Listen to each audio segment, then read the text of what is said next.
ಪ್ರಿಯ ವೀಕ್ಷಕರೇ ನಮಸ್ಕಾರ. ನಾನು ನಿಮ್ಮ ಚಂದ್ರಶೇಖರ್ ಲಿಂಬೆಕೊಂಡ. ಇವತ್ತಿನ ದಿವಸ ನಾವು ಕಳಸ ತಾಲೂಕಿನ ಹಳ್ಳುವಳಿಯ ಪ್ರಗತಿಪರ ಜೇನು ಕೃಷಿಕರಾದ ಶ್ರೀಯುತ ಚಂದ್ರಶೇಖರ್ ಅವರ ಮನೆಗೆ ಬಂದೆ. ಇವತ್ತು ಜೇನು ಕೃಷಿಯಲ್ಲಿ ತುಂಬ ಪ್ರಗತಿಯನ್ನು ಸಾಧಿಸಿದರು ಅವರು. ಅವರ ಬಗ್ಗೆ ಸ್ವಲ್ಪ ಜೇನು ಕೃಷಿಯ ಬಗ್ಗೆ ತಿಳ್ಕೊಳ್ಳೋಣ ಅಂತೇಳಿ ಬಂದೆ. ನಮಸ್ಕಾರ ಚಂದ್ರಶೇಖರ್ ಅವರೇ. ಓಕೆ, ಬನ್ನಿ. ನಾವು ಇವತ್ತು ಜೇನು ಕೃಷಿಯಲ್ಲಿ ಜೇನಿನ ಪಾತ್ರ ಅದ್ರ ಬಗ್ಗೆ ಒಂದು, ಮತ್ತು ಎರಡನೇದ್ದು ಯಾವಾಗ ಸೂಕ್ತ ಕಾಲ ಜೇನು ಕೃಷಿ ಮಾಡಲಿಕ್ಕೆ, ಮೂರನೇದು ಜೇನು ಕೃಷಿಯಲ್ಲಿ ರಾಣಿ ಜೇನಿನ ಮಹತ್ವ, ಅದ್ರ ಬಗ್ಗೆ ನಮ್ಗೆ ಹೇಳಬೇಕು. ಮತ್ತು ಹಿಂದೆ ಮುಂದೆ ಉಳಿದಂಥದ್ದು ರೈತರಿಗೆ ಅಗತ್ಯ ಇರತಕ್ಕಂಥ ಮಾಹಿತಿಯನ್ನು ನೀವು ಹೇಳಬೇಕಾಗಿ ನಿಮ್ಮ ಜೊತೆಗೆ ಬಂದೆ ನಾನು. ಜೇನು ಕೃಷಿ ಅಂತ ಹೇಳಿದರೆ, ಕೃಷಿಯಲ್ಲಿ ಜೇನು ಕೃಷಿ ಮಾಡೋದಿದೆಯಲ್ಲ ಉತ್ತಮ. ಯಾಕಂದ್ರೆ ಪ್ರಮುಖವಾಗಿ ಪರಾಗಸ್ಪರ್ಶ. ಹೌದು. ಜೇನುತುಪ್ಪ ಸಿಗೋದು ನಮ್ಗೆ ಅದು ಹೆಚ್ಚಿನ ಆದಾಯ, ಬೋನಸ್ ಅಂತ ತಗೊಳ್ಳೋಣ. ಹೌದು. ಕೃಷಿಯಲ್ಲಿ ಇತ್ತೀಚೆಗೆ ನೋಡಿ ಕಾಫಿ ಹೋಯ್ತು, ಮನೆ ತೋಟದಲ್ಲಿ ನಾನು ಜೇನು ಇಟ್ಟಿದ್ದೀನಿ. ಅವರೆಲ್ಲ ಬಾರಿ ಅಂದ್ರೆ ಕಳೆದ ವರ್ಷ ಎಲ್ಲ ಸ್ವಲ್ಪ ನೊಣ ಬರ್ತಿರಲ್ಲ, ಈ ವರ್ಷ ಕೆಲ ತೋಟಕ್ಕೆ ಜೇನು ನೊಣನೇ ಬರಲ್ಲ ಅಂತಿದ್ರು. ನಾವು ಜೇನು ಇಟ್ಟಿದಂತ ಎಲ್ಲ ತೋಟದಲ್ಲಿ ಜೈ ಅಂತ ಆ ತರ ಸೌಂಡ್ ಕೇಳ್ತಿತ್ತು. ಇತ್ತೀಚೆಗೆ ಹೆಜ್ಜೆನು ಬರೋದು ಕಡಿಮೆ ಆಯ್ತು ಅಂದ್ರು. ಅಂದ್ರೆ ನಿಮ್ಗೆ ತೊಡುವೆ ಜೇನಲ್ಲಿ ಕಾಫಿ ಅಂದ್ರೆ ಅರಬಿಕ್ಕೆ ಅಷ್ಟು ಜೇನು ಒಣ ಇಲ್ಲದ್ರೆ ರೋಬಸ್ಟ್ಗಂತೂ ಬೇಕೇ ಬೇಕು ಜೇನು. ಅತಿ ಹೆಚ್ಚು ಸಾಮಾನ್ಯ 12% 22% ಇಳುವರಿ ಜಾಸ್ತಿ ಆಗುತ್ತೆ. ಇದು ಅರಬಿಕಾ ಸೆಲ್ಫ್ ಪಾಲಿನೇಷನ್, ಇದು ಜೇನಿನ ಪರಾಗ ಸ್ಪರ್ಶದಿಂದ ಆಗುವಂಥದ್ದು. ಹಾಗಾಗಿ ಕೃಷಿಯಲ್ಲಿ ನೀವು ಇದಕ್ಕೆ ಮಾತ್ರ ಕಾಫಿಗೆ ಮಾತ್ರ ಹೇಳ್ತೀರಾ ಅಥವಾ ಎಲ್ಲದಕ್ಕೂ? ನಾನು ಉದಾಹರಣೆ ಹೇಳಿದೆ, ಯಾಕಂದ್ರೆ ಮೊನ್ನೆ ನಾನು ಅದನ್ನ ರೀಸೆಂಟ್ ಅಲ್ಲಿ ಕಾಫಿ ತೋಟಕ್ಕೆ ಇಟ್ಟಿದ್ದು. ಅವ್ರು ಖುಷಿ ಪಟ್ರು, ನನಗೂ ಅಷ್ಟೇ 2 ಇಳುವರಿ ತೆಗೆದೆ. ಒಂದು ಅವ್ರ ಸ್ಪ್ರಿಂಕ್ಲರ್ದಲ್ಲಿ ಇಳುವರಿ ತೆಗೆದೆ, ನಂಗೆ ಲಾಭ ಆಯ್ತು. ಎರಡನೇದು ಮಳೆ ಬಂದು ಇದಾಯ್ತು. ಆವಾಗ ಈ ಸ್ಪ್ರಿಂಕ್ಲರ್ ಆ ತೋಟದಲ್ಲಿ ಏನಾಯ್ತು, ಮಳೆ ಬಂದಿದ್ದರಿಂದ ಅಲ್ಲಿ ಶಿಫ್ಟ್ ಮಾಡಿದೆ. ನನ್ಗೆ 2 ಸಲ ಹನಿ ಸಿಕ್ತು. ಅವ್ರಿಗೆ 2 ತೋಟದವ್ರಿಗೆ ನೋಡಿ ಪಾಲಿನೇಷನ್ ಆಯ್ತು. ಹಾಗೆ ನಾನೊಂದು 50 ಪೆಟ್ಟಿಗೆ ಕಾಫಿ ತೋಟದವ್ರಿಗೆ ವರ್ಷ ಸೇಲ್ ಮಾಡಿದ್ದೀನಿ.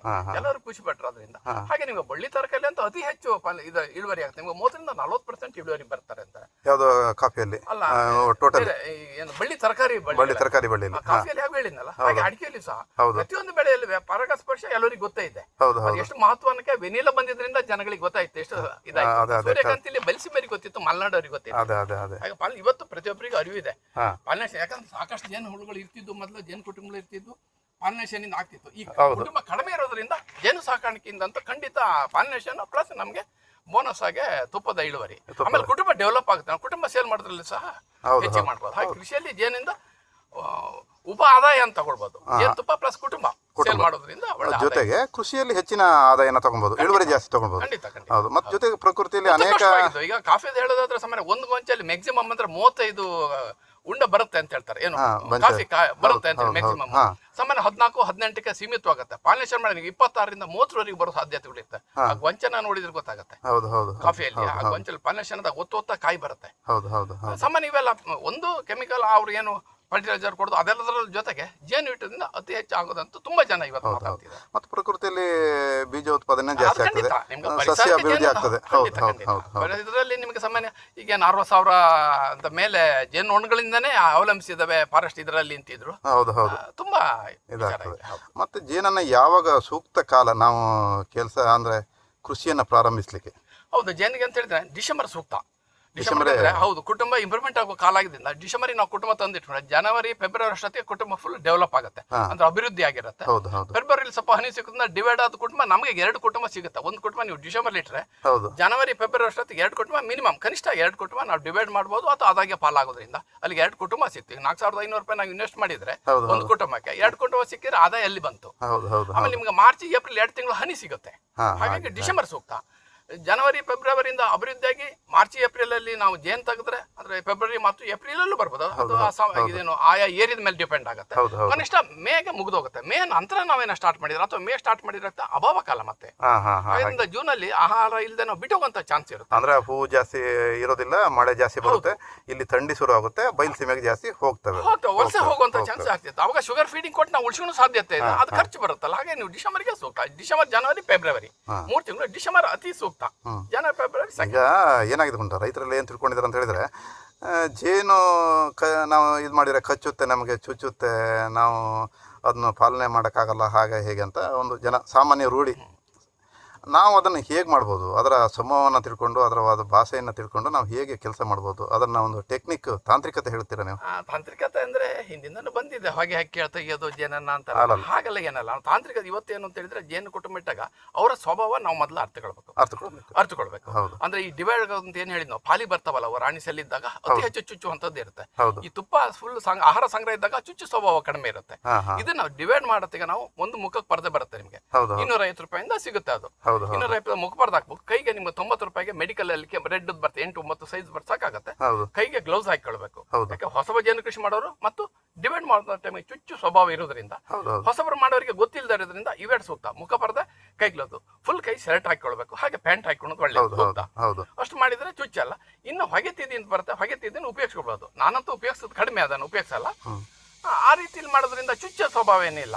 ಒಂದು ಸ್ಮೂತ್ ಆಗಿ ಕೆಲಸ ಮಾಡ್ಬೇಕು. ಅದನ್ನ ಎತ್ತಿ ಗಡ ಅಂತ ಈ ಸೌಂಡ್ ಬರೋವಾಗೆ ಎತ್ತಿ ಇಡೋ ಮಾಡೋದು. ಮೊದಲು ಇದನ್ನ ಸ್ವಲ್ಪ ಶೇಕ್ ಮಾಡಬೇಕು, ಎತ್ತಿ ಈ ರೀತಿ ನಿಧಾನ ಶೇಕ್ ಮಾಡಿ ನಿಧಾನ ಹೀಗೆ ಎತ್ತಿ ಬಿಟ್ರೆ ಮೇಲ್ಗಡೆ ಅಂದ್ರೆ ಅವ್ರಿಗೆ ಸಂಜೆ ಸೂಚನೆ ಕೊಟ್ಟು ನಾವು. ಹೌದೌದು, ಸಡನ್ ಎತ್ತಿದಂತ ರೇಷಕ ಸ್ವಭಾವ ಇರ್ತದೆ. ಈ ನಿಧಾನ ಎತ್ತಿದಾಗ ಅಂದ್ರೆ ಸ್ವಲ್ಪ ಸೌಂಡ್ ಮಾಡಿ ಅಥವಾ ಹಲ್ಲು ಆಡಿಸಿದಾಗ ಏನಾಗುತ್ತೆ ಅಂದ್ರೆ ಆ ರಾಣಿಗೆ ಏನು ಪ್ರೊಟೆಕ್ಷನ್ ಕೊಡುವಂತ ಒಂದು ರಾಣಿ ಒಂದು ಸೈಡ್ ಹೋಗುತ್ತೆ, ಅಲ್ಲಿ ಅವು ಅಲರ್ಟ್ ಆಗಿಬಿಡ್ತವೆ, ಉಳಿದ ಸೈಲೆಂಟ್. ಈ ತರ ಒಂದು ಅನ್ಸರ್ಬೇಕು. ಅದು ಮಾಡ್ತಾ ಮಾಡ್ತಾ ಗೊತ್ತಾಗುತ್ತೆ. ಸಾಮಾನ್ಯವಾಗಿ ಇದನ್ನ ಹೇಳ್ತೀವಿ, ಸಡನ್ ಎತ್ತಬೇಡಿ, ಸ್ವಲ್ಪ ಶೇಕ್ ಮಾಡಿ ಆಮೇಲೆ ಸ್ವಲ್ಪ ಈ ತರ ನಿಧಾನ ಎತ್ತಿಟ್ಟು ಮತ್ತೆ ಎತ್ತಿದ್ರೆ ಅವಾಗ ಎದ್ದು ಹೊಡಿಯಲ್ಲ. ಸಡನ್ ಎತ್ತಿದಾಗ ಸೊಟ ಹೊಡಿತವೆ. ಅದಕ್ಕಾಗಿ ನಾವು ಈ 4 ಉಪಯೋಗಿಸ್ಬೇಕು. ಏನು, ಕೈ ಗ್ಲೌಸ್, ಮುಖ ಪರ್ದೆ ಮತ್ತು ಫುಲ್ ಕೈ ಶರ್ಟ್, ಪ್ಯಾಂಟ್ ಹಾಕಿದಾಗ ದಪ್ಪದ್ದು, ಚುಚ್ಚೋದು ಕಡಿಮೆ ಇರುತ್ತೆ. ಬೇವಿನ ವಾಸನೆ ಇದ್ರೆ ಏನಾರು ಬೇವಿನ ಸೆಂಟ್ ಹಾಕ್ಬಾರ್ದು, ಶುದ್ಧವಾದ ಬಟ್ಟೆ ಇರಬೇಕು, ಕೈ ತೊಳ್ಕೊಂಡೇ ಇರಬೇಕು. ನಾವು ಬಾಟ್ಲಿ ನೀರು ಇಟ್ಕೊಂಡೇ ಇರ್ತೀವಿ. ಯಾಕಂದ್ರೆ ಬೆಟ್ಟಿಗೆ ಒಂದು ಚುಚ್ಚು ಅಂತ ಹೇಳಿದ ತಕ್ಷಣ ಅಲ್ಲಿಗೆ ನೀವು ಅದನ್ನ ಏನು ಮುಳ್ಳು ಇರ್ತೀವಲ್ಲ, ಮುಳ್ಳು ಹಾರಿಸ್ಬಿಡ್ಬೇಕು. ಅಲ್ಲಿ ಯಾವ್ದಾರು ಎಲೆ ಅಥವಾ ಜೇನುತುಪ್ಪ ಇದ್ರೆ ಅಥವಾ ಯಾವ್ದೋ ಒಂದು ಎಲೆ ಅದ್ರ ರಸ ಹಚ್ಚಿದಾಗ ಆ ಸ್ಮೆಲ್ ಬರೋದಿಲ್ಲ, ಚುಚ್ಚು ಸ್ವಭಾವ ಕಡಿಮೆ ಇರುತ್ತೆ. ಹೌದು, ಸೆಂಟು ಇದು ಯಾವ್ದು ಇರಬಾರ್ದು, ಬೇವ್ರ ವಾಸನೆ ಇರಬಾರ್ದು. ಹಾಗೆ ಕೃಷಿಯಲ್ಲಿ, ಜೇನು ಕೃಷಿಯಲ್ಲಿ ರಾಣಿ ಜೇನಿನ ಮಹತ್ವ ಏನು? ಅಕಸ್ಮಾತ್ ರಾಣಿ ಜೇನು ಇಲ್ಲದೆ ನಾವು ಕೃಷಿ ಮಾಡ್ಬೋದಾ? ಅಲ್ಲ, ಮುಖ್ಯವಾಗಿ ಜೇನು ಕೃಷಿ ತಿಳ್ಕೊಬೇಕಾಗಿತ್ತು ಇದನ್ನ. ಈಗ ಡಿಸೆಂಬರ್ ಅಲ್ಲಿ ನಾವು ತಂದಿರ್ತೀವಿ ಅಥವಾ ಯಾರ ಹತ್ರ ತಗೊಂಡ್ ಬಂದಾಗ ರಾಣಿ ಮೊಟ್ಟೆ ಇರದೆ ಕುಟುಂಬ ಕೊಟ್ಟಿರ್ತಾರೆ. ಅವಾಗ ಅದು ಎಷ್ಟು ಡೇಂಜರ್ ಅಂದ್ರೆ ಆ ಸಂದರ್ಭದಲ್ಲಿ ನಾವು ಗಮನಿಸಬೇಕಾಗಿದ್ದು ಸುತ್ತಮುತ್ತ ಚುಗ್ಲೇರುಗಳು, ಅವಕ್ಕೆ ಯಾವ್ದೇ ಶತ್ರುಗಳು ಇಲ್ಲದಾಗ ನೋಡ್ಕೊಳ್ಬೇಕು. ಹೌದು, ರಾಣಿ ಏನಂತ ಅಂದ್ರೆ ರಾಣಿ ಮೊಟ್ಟೆ ಹೊರಗಡೆ ಬಂದ ತಕ್ಷಣ, ಹೊರಗಡೆ ಬಂದು ಅದು 5-6ನೇ ದಿವಸಕ್ಕೆ ಗಂಡೊಟ್ಟಿಗೆ ಮೇಟ್ ಆಗಕ್ಕೆ ಹೊರಗಡೆ ಹಾರತ್ತೆ. ಅದು ಅತಿ ಹೆಚ್ಚು ಎತ್ತರ ಹಾರ್ಬೇಕಾದ್ರೆ ಯಾವ್ದು ಗಂಡೋಣ ಫಾಲೋ ಮಾಡ್ತಾವ ಅವಾಗ ಅದು ಮೀಟ್ ಆಗತ್ತೆ. 4-5 ದಿನದ ನೋಡೋದ್ರಿಂದ ಮೀಟ್ ಆಗ್ಬೋದು. ಅವಾಗ ಏನಾಗ್ತದೆ, ಅದು ಒಂದ್ಸಲ ಹೋದಾಗ ಈ ಫಾಲೋ ಮಾಡ್ಲಂದ್ರೆ ವಾಪಸ್ ಬಂದು ಅದು ಗಿಡದಲ್ಲಿ ಎಲೆ ಅಲ್ಲಿ ಇಲ್ಲಿ ಅಥವಾ ಪೆಟ್ಟಿಗೆ ಮೇಲ್ಗಡೆ. ಕೆಲವು ಟೈಮ್ ನಾನು ಅದನ್ನ ವಿಡಿಯೋ ಮಾಡಕ್ಕೆ ನಿಂತಾಗ ನನ್ನ ತಲೆ ಮೇಲೆ, ಭುಜದ ಮೇಲೆ ಎಲ್ಲ ಕೂತಿದ್ದು ಉಂಟು. ಹಾಗೆ ಗಿಡದ ಮೇಲೆ ಕೂತಾಗ ಯಾವ್ದಾದ್ರು ಶತ್ರುಗಳು ಅದನ್ನ ಹಿಡಿಬಿಡ್ಬೋದು. ಹಕ್ಕಿಗಳು ಬರ್ತವೆ, ಬೀಡ್ ಹಾರೋದು ಅಂತೀವಿ ನಾವು. ಆ ಟೈಮ್ ಶಕೆಗೆ ಹೇಳ್ಬೋದು ಅಥವಾ ರಾಣಿ ಮೇಟ್ ಹಾಕೋದು ಅಂತ. ಹಕ್ಕಿಗಳು ಹಾರ್ತಾ ಇರ್ತವೆ, 2-3 ಜಾತಿ ಹಕ್ಕಿಗಳು. ಅವು ಪಟ ಅಂತ ಈ ನೋಣನ ಹಿಡಿದು ಬಿಡ್ತವೆ. ಅವಾಗ ಇಡೀ ಕುಟುಂಬ ಹೋಗುತ್ತೆ. ಅದೊಂದು ಟೈಮ್. ಆಮೇಲೆ ನಾವು ಎತ್ತಿ ಇಡ್ಬೇಕಾದ್ರೆ ಸೂಕ್ಷ್ಮವಾಗಿ ಎತ್ತಬೇಕು. ರಾಣಿ ಎಲ್ಲ ಅಕಸ್ಮಾತ್ ಹರಿದಾಡ್ತೇವೆ, ಮೊಟ್ಟೆ ಇಡುವಂತ ಟೈಮಲ್ಲಿ ಅಡ್ತಿ ಹೋದ್ರೆ ಅಂದ್ರೆ ಅದ್ರ ಮೇಲೆ ಈ ಎರಿಗಳು ಬಿದ್ದು ಬಿಟ್ರೆ ಅಥವಾ ಫ್ರೇಮ್ಗಳು ಅಥವಾ ಈ ಮೇಲ್ಗಡೆ ಸೂಪರ್ ಇಡುತ್ತೀಗ ಹೋದ್ರೂ ಸಹ ಸಾಯ್ತವೆ. ಹಾಗೆ ರಾಣಿ ಸತ್ವ ಇತ್ತು ಅಂದ್ರೆ ಆ ಕುಟುಂಬ ಪೂರಾ ನಾಶ ಹೊಂದು ಬಿಡುತ್ತೆ. ಇಲ್ಲಿ ಪ್ರಮುಖ ಪಾತ್ರ ಅಂತ ಹೇಳಿದ್ರೆ ಈ ಸೀಸನ್ ಅಲ್ಲಿ ಆದ್ರೆ ನಮ್ಗೆ ಆ ಸಮಸ್ಯೆ ಆಗಲ್ಲ. ಕಡ್ಡಿ ಮೊಟ್ಟೆ ಅಂತ ಇರುತ್ತೆ, 1-3 ದಿವಸ ಒಳಗೆ ಕಡ್ಡಿ ಮೊಟ್ಟೆ ಅಂತ ಇರುತ್ತೆ. ಅದು ಇದರಲ್ಲಿ ಇದ್ರೆ ಆಕ್ಚುಲಿ ಬೇರೆ ಯಾವ್ದೋ ಪೆಟ್ಟಿಗೆ ತಂದು ಇದು ಕೊಟ್ಟಾಗ ರಾಣಿ ಹೋಗಲ್ಲ ಅಂತ ಅದಕ್ಕೂ ಅವು ಚಟಪಡಿಸ 1-2 ದಿವಸ ಚಟಪಡಿಸ್ಬಿಟ್ಟು ಯಾವ್ದು ಕಡ್ಡಿ ಮೊಟ್ಟೆ ಇದೆ ಅದನ್ನ ನೋಡ್ಬಿಟ್ಟು ಅದಕ್ಕೆ ರಾಯಲ್ ಜಲ್ಲಿ ಜಾಸ್ತಿ ಕೊಟ್ಟು ರಾಣಿ ಮೊಟ್ಟೆಯಾಗಿ ಪರಿವರ್ತಿಸ್ತಾವು. ರಾಣಿಯಾಗಿ ಅದು ಕೋಶನ ಅಲ್ಲೇ ದೊಡ್ಡ ಮಾಡಿಬಿಟ್ಟು ರಾಯಲ್ ಜಲ್ಲಿ ಕೊಟ್ಟಾಗ ಅದು ರಾಣಿ ಆಗುತ್ತೆ. ಅಂದ್ರೆ ಕೆಲಸಗಾರ ನೋಣ ಅದು ಹೆಣ್ಣೆ. ರಾಯಲ್ ಜಲ್ಲಿ ಜಾಸ್ತಿ ಕೊಟ್ಟಾಗ ರಾಣಿಯಾಗಿ ಆಗುತ್ತೆ. ಅದೆಲ್ಲರೂ ತಿಳಿದಿರುತ್ತೆ. ತಿಳಿಯೋದ್ರೆ ಅದನ್ನ ಪ್ರಮುಖವಾಗಿ ತಿಳ್ಕೊಳ್ಬೇಕು. ರಾಣಿ ಇಲ್ಲ ಅಂತ ಗೊತ್ತಾದ ತಕ್ಷಣ ಬೇರೆ ಏರಿಯಾ ಕೊಡುವಂಥದ್ದು ಪ್ರಮುಖವಾದ ಪಾತ್ರ. ಇಲ್ಲ ಅಂದ್ರೆ ಈ ಸೀಸನ್ ಅಲ್ಲಾದ್ರೆ ರಾಣಿ ಮೊಟ್ಟೆ ಬೇರೆ ಪೆಟ್ಟಿಗೆಲ್ಲಿ ಇದ್ರೆ ಆ ರಾಣಿ ಮೊಟ್ಟೆ ನೇರ ತಂದು ಇದು ಕೊಡ್ಬೋದು ಮೇಲ್ಗಡೆ. ಹೌದು, ಮೇಲ್ಗಡೆ ಪೆಟ್ಟಿಗೆ ಮೇಲ್ಗಡೆಗೆ ಹೀಗೆ ಇಟ್ಟರಾಯ್ತು, ಅವಾಗ ಅದು ರಾಣಿ ಆಗುತ್ತೆ. ಇಲ್ಲಾಂದ್ರೆ ಆ ರೀತಿ 2 ರೀತಿಯಿಂದ ನಾವು ಉಳಿಸಿಬಹುದು. ಆಮೇಲೆ ರಾಣಿ ಏನ್ ಮಾಡ್ತೇವೆ ಅಂದ್ರೆ ಕೆಲಸಗಾರ ನೋಡ್ಕೊಂಡು ಆಹಾರ ಹುಡ್ಕೋಕ್ ಹೋಗಕ್ಕೆ ಪ್ರಯೋಜನ ಕೊಡೋದಾಗೋದು, ಗೂಡನ್ನು ಸಂರಕ್ಷಣೆ ಮಾಡೋದೆಲ್ಲ ರಾಣಿ ಪ್ರಮುಖ ಪಾತ್ರ ಇರುತ್ತೆ. ಜೇನು ಕೃಷಿಯಲ್ಲಿ ಸುಗ್ಗಿ ಕಾಲದಲ್ಲಿ ಇಳುವರಿ ಹೆಚ್ಚಿಸ್ಕೊಳ್ಳಲು ನಾವು ಏನ್ ಮಾಡ್ಬೇಕು? ಸಾಮಾನ್ಯವಾಗಿ ಈ ಜನವರಿ ಅಷ್ಟೊತ್ತಿಗೆ ಕುಟುಂಬ ಇಂಪ್ರೂವ್ಮೆಂಟ್ ಆಗಿ 2-3 ಡಿವೈಡ್ ಮಾಡಿರ್ತೀವಿ. ಅವಾಗ ಆಹಾರ ಲಭ್ಯ ಶುರು ಆಗುತ್ತೆ. ಪುನಃ ಮೇಲ್ಗಡೆ ಹನಿ ಚೇಂಬರ್ ಅಂತ ಮೇಲ್ಗಡೆ ನಾವು ಕೊಡ್ತೀವಲ್ಲ, ಹನಿ ಚೇಂಬರ್ ನಾವು ಏರಿ ಕಟ್ಟು ಟೈಮ್ ಹಿಡಿಯುತ್ತಲ್ಲ. ಹಾಗಾದ್ರೆ ನಾವು ಮೊದಲಾಗಿ ಏನ್ ಮಾಡ್ಬೇಕು ಅಂದ್ರೆ ಆ ಸೀಸನ್ ಸ್ಟಾರ್ಟ್ ಆಯ್ತಾ ಮೇಣದ ಹಾಳೆ ಅಂತ ಸಿಗುತ್ತೆ, 30-40 ರೂಪಾಯಿ ಮೇಣದ ಹಾಳೆ ಕೊಡ್ಬೇಕು. ಮೇಣದ ಹಾಳೆ ಕೊಟ್ಟಾಗ ಏನಾಗುತ್ತೆ, ಅವು ಕಣ್ಣು 2 ಉದ್ದ ಮಾಡೋದು ಇಳುವರಿ ಜಾಸ್ತಿ. ಅಂದ್ರೆ ಕೆಲಸದ ಪ್ರಮಾಣ ಕಡಿಮೆ ಆಗುತ್ತೆ, ತುಂಬಾ ಕಡಿಮೆ ಆಗುತ್ತೆ, ಸಮಯ ಉಳಿಯುತ್ತಲ್ಲ, ಸಮಯ ಉಳಿಯುತ್ತೆ. ಅದಕ್ಕಿಂತ ಇತ್ತೀಚೆಗೆ ನಾವು ಮೇಣದ ಹಾಳೆ ಕೊಡ್ತಿದ್ವಿ. ಅದು ನಮ್ಮ ಮಲೆನಾಡಲ್ಲಿ ಅಂದ್ರೆ 1 ವರ್ಷ 2ನೇ ವರ್ಷಕ್ಕೆ ಅದು ಲಂಡಿ ಆಗ್ತಾನೆ. ಎಷ್ಟೇ ಜೋಪಾನ ಇಟ್ಟರು ನಾನು ಬಹಳ ಜೋಪಾನ ಅಂತ ಮಾಡಿದ್ದೀನಿ, 10% ಉಳಿಯಲ್ಲ ನಮಗೆ ಯಾವ್ದು ಮೇಣದ ಹಾಳೆ, ಅಷ್ಟು ಲಂಡಿ ಆಗುತ್ತೆ. ಹಾಗೆ ಆನಂದರಾವ್ ಅಂತೇಳಿ ಬೆಂಗಳೂರಲ್ಲಿ ಒಬ್ರು ಇದ್ದಾರೆ, ಅವರು ಪ್ಲಾಸ್ಟಿಕ್ ಫ್ರೇಮ್ ಮಾಡ್ತಾರೆ. ಹಾ ಹಾ ಹಾ ಅದರಲ್ಲಿ ಕೋಣೆ ಎಲ್ಲ ರೆಡಿ ಇರುತ್ತೆ, ರೆಡಿ ಇರುತ್ತೆ. ನೀವು ಅದು ವೀಕ್ಷಣೆ ಮಾಡಬಹುದು.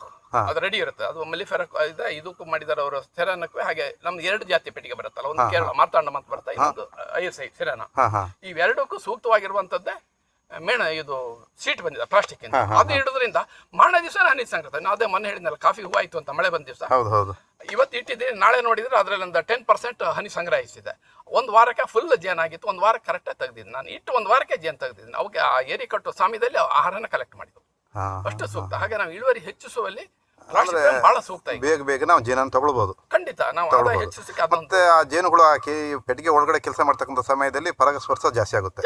ನಮ್ಗೆ ಲಾಭ. ಪರಾಗಸ್ಪರ್ಶಕ್ಕೆ ನೊಣಗಳ ಸಂಖ್ಯೆ ಜಾಸ್ತಿ ಆಯ್ತು, ಹನಿ ಸಂಗ್ರಹಿಸ್ತವೆ, ನಮ್ಗೆ ಜೇನು ಜಾಸ್ತಿ ಸಿಗುತ್ತೆ. ಹಾ ಹಾ ಹಾ ಇದು ಒಳ್ಳೆ ಮಾಹಿತಿ. ಇದು ಈ ನಿಮಗೆ ನಿಮ್ಮ ಈ ಜೇನು ಕೃಷಿಯಲ್ಲಿ ವಿಜ್ಞಾನ ಕೇಂದ್ರ ಆಗಲಿ, ವಿಶ್ವವಿದ್ಯಾಲಯ ಆಗಲಿ, ಸಮಾಜ ಆಗಲಿ ಹೇಗೆ ಗುರುತಿಸ್ಕೊಂಡಿದೆ ನಿಮ್ಮನ್ನು? ಖಂಡಿತ ನಮಗೆ ವಿಶ್ವವಿದ್ಯಾಲಯಗಳಂತೂ ನಮ್ಮ ಮೂಡಿಗೆರೆ KVK ಕೃಷಿ ವಿಜ್ಞಾನ ಕೇಂದ್ರ ಇರ್ಬೋದು. ಹಾಗೆ ಬೇರೆ ಬೇರೆ ಕೃಷಿ ವಿದ್ಯಾಲಯ ಧಾರವಾಡದಲ್ಲಿ ಮಾಡಿದ್ದಾರೆ, ರೂಪಾ ಪಾಟೀಲ್ ಅಂತೇಳಿ.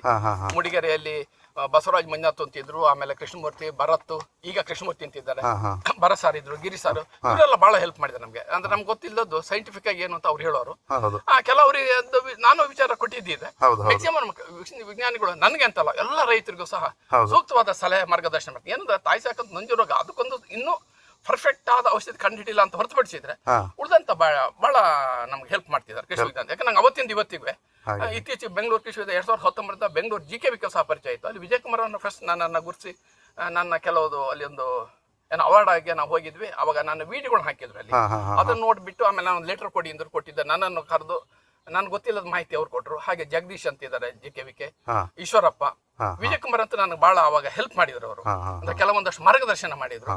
ಸೂಕ್ತವಾದ ಈಗ ಇತ್ತೀಚೆಗೆ ನಮ್ಮ ಏನು ನ್ಯಾಷನಲ್ ಲೆವೆಲ್ ಒಂದು ಕಾನ್ಫರೆನ್ಸ್ ಇತ್ತು, ಅದಕ್ಕೂ ಸಹ ಕರೆದ್ರು. ಬೇರೆ ಬೇರೆ ನಮ್ಮ ಇಂಡಿಯಾದ ಎಲ್ಲ ರಾಜ್ಯದಿಂದ ಸೈಂಟಿಸ್ಟ್ಗಳನ್ನ ಕರೆಸಿದ್ರು, ಪ್ರಗತಿಪರ ಕೃಷಿಕರು ಅಂತ ಒಬ್ಬೊಬ್ಬರನ್ನ ಕರೆಸಿದ್ರು. ಹಾಗೆ ಅದ್ರ ಜೊತೆಗೆ PhD ಮಾಡೋ ಸ್ಟೂಡೆಂಟ್ಗಳು ವಿಚಾರ ಏನ್ ಮಂಡಿಸ್ತಾರೆ ಅಂತ ಹೇಳುದು, ಅದಕ್ಕೆ ಪ್ರಮುಖವಾಗಿ ಒಂದು 100 ಜನ ರೈತನ ಕರೆಸಿದ್ರು ಅವರು. ಅವಾಗ ಏನಾಗ್ತಂದ್ರೆ ಬೇರೆ ಬೇರೆ ರಾಜ್ಯದಲ್ಲಿ ಏನ್ ನಡೆಯುತ್ತೆ, ಅಲ್ಲಿ ಸೈಂಟಿಸ್ಟ್ಗಳು ಏನ್ ಹೇಳ್ತಾರೆ, ನಮ್ಮ ಕರ್ನಾಟಕ ರಾಜ್ಯದ ಏನು ನಿಮ್ಮ PhD ಮಾಡುವಂತ ಸ್ಟೂಡೆಂಟ್ಗಳು ಹೊಸದಾಗಿ ಏನ್ ಕಂಡು ಹಿಡಿದಾರೆ ಅಂತ ಅಲ್ಲಿ ವಿಷಯ ಮಂಡಿಸೋದಿತ್ತು.